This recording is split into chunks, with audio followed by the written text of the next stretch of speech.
पंडित दीनदयाल उपाध्याय जी ने कहा कि भारत की रीति नीति से जुड़ा हुआ और भारत को पहचानने वाला भारत का दर्शन, उसके आधारित शिक्षा नीति बनेगी तो ही उसका लाभ रहेगा।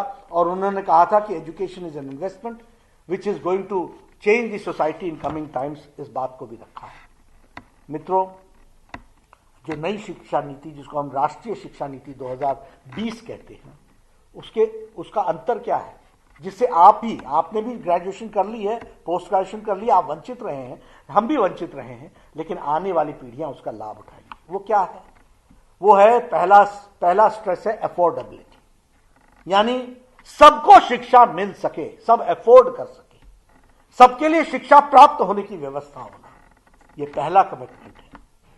दूसरा है एक्सेसिबिलिटी, हर को शिक्षा मिलने में एक्सेसिबल हो, वह उस शिक्षा को ग्रहण कर सके, उसको इक्वल भाव से उसको यह मौका मिल सके।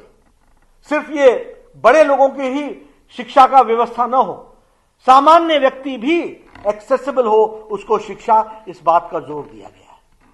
तीसरी बात है फ्लेक्सिबिलिटी। अब फ्लेक्सिबिलिटी का मतलब क्या होता है कि एक व्यक्ति मैथमेटिक्स के साथ साथ म्यूजिक भी पढ़ सकता है, एक व्यक्ति बायोलॉजी के साथ साथ फाइन आर्ट्स भी ले सकता है, एक व्यक्ति हमारे कॉमर्स के साथ और कॉमर्स के साथ कॉस्ट अकाउंटेंसी के साथ वो कहीं आर्ट्स का सब्जेक्ट भी ले सकता है, सोशल साइंस भी ले सकता है। ये फ्लेक्सिबिलिटी देने का काम इस नई शिक्षा नीति ने करने का प्रयास किया है। और दूसरा, एग्जामिनेशन सिस्टम में हमेशा एनालिटिकल कर्व क्या है और एनालिटिकल माइंड कितना बनता है, इस पर जोर दिया गया है, न कि मेमोरी करके, मेमोराइज करके वह कंसेप्चुअली स्ट्रांग ना हो। हम लोगों ने कोशिश की है कि कंसेप्चुअली बच्चा कैसे स्ट्रांग हो सकता है, इसकी चिंता की गई है। और इसके साथ साथ एप्लीकेशन ऑफ माइंड, कैसे उसका एप्लीकेशन ऑफ माइंड लगता है, कॉन्सेप्ट्स कैसे क्लियर होते हैं, ये नई शिक्षा नीति की महत्वपूर्ण विषय है जिसको हमको समझना चाहिए।